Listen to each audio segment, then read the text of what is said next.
नमस्कार दोस्तों, मेरे YouTube channel Varun Mridha creations में आपका स्वागत है। आज के वीडियो में हम सीखेंगे कि AC अल्टरनेटर AC करंट कैसे बनाता है और DC जनरेटर DC करंट कैसे प्रोड्यूस करता है।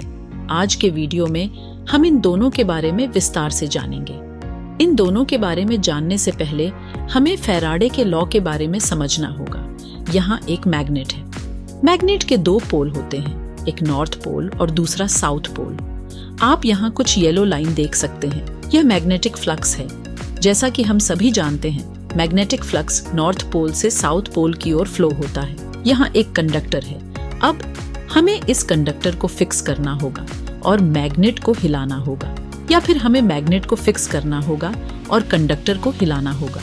जैसे ही हम इन दोनों में से एक को फिक्स करते हैं और दूसरे को मूव करते हैं, उदाहरण के लिए मैं कंडक्टर को फिक्स कर रही हूँ और मैग्नेट को घुमा रही हूँ। मैग्नेट का फ्लक्स इस कंडक्टर को काट रहा है। कटौती के कारण एक इंड्यूस EMF जनरेट होता है, लेकिन कंडक्टर से कोई करंट फ्लो नहीं होता है क्योंकि कंडक्टर ओपन सर्किट है।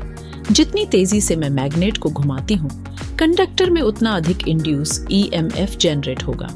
यही सिद्धांत जनरेटर में भी लागू होता है। यहाँ एक मैग्नेट है, एक नॉर्थ पोल और दूसरा साउथ पोल।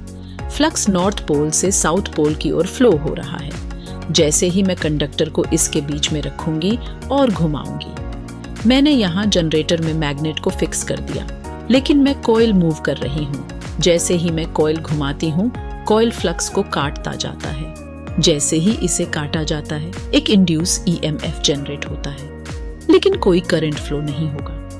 क्यों? क्योंकि सर्किट अभी भी ओपन है। जैसे ही मैं सर्किट को किसी भी लॉड के साथ क्लोज करती हूँ, जैसे ही मैं लॉड की सहायता से सर्किट पूरा करती हूँ, भीतर से एक करंट फ्लो होना शुरू हो जाएगी। लेकिन समस्या ये है, करंट किस डायरेक्शन से किस डायरेक्शन में बहती है, ये हम फ्लेमिंग के राइट हैंड रूल की सहायता से जानेंगे। राइट हैंड रूल हमें करंट की डायरेक्शन बताता है। मैंने तुम्हें राइट हैंड दिखाई, राइट हैंड की 3 उंगलियां दिखाई। मिडिल फिंगर हमें करंट की डायरेक्शन बताती है। ये जो थंब है वो हमें टॉर्क की डायरेक्शन बताता है और इंडेक्स फिंगर हमें फ्लक्स की दिशा बताती है। तो यहाँ पर फ्लक्स नॉर्थ से साउथ पोल की ओर फ्लो हो रहा है, तो इंडेक्स फिंगर की दिशा भी ऐसी ही है कि हाँ, फ्लक्स इसी दिशा में फ्लो हो रहा है। यदि कंडक्टर ऊपर जाता है तो करंट की डायरेक्शन बाहर की तरफ होगी और दूसरी तरफ भी यही होगा। लेकिन यहाँ एक चीज बदल जाएगी। क्या बदलेगा? सबसे पहले हम आपको फ्लक्स की डायरेक्शन बताएंगे।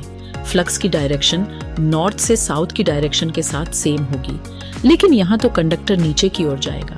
जैसे ही कंडक्टर नीचे आएगा, करंट अंदर जाने की कोशिश करेगा। ये राइट हैंड रूल है।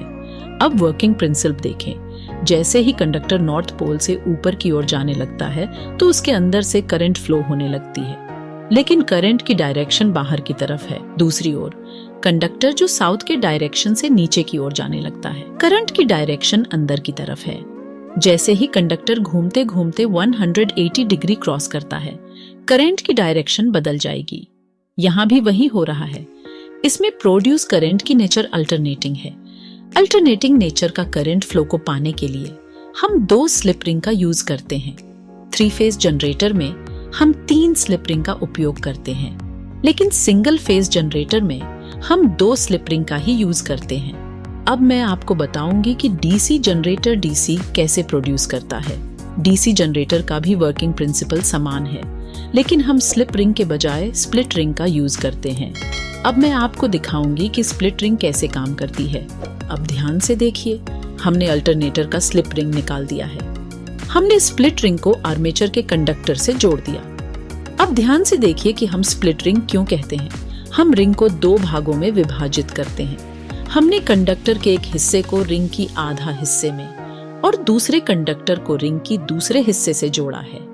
जैसे ही कंडक्टर घूमता है, करंट की डायरेक्शन जो होगी, अगली बार जब दूसरा कंडक्टर ब्रश के पास आएगी, करंट उसी डायरेक्शन में फ्लो होगी। करंट कैसे फ्लो होगी, ये आपको इस वीडियो को देखकर पता चल जाएगा।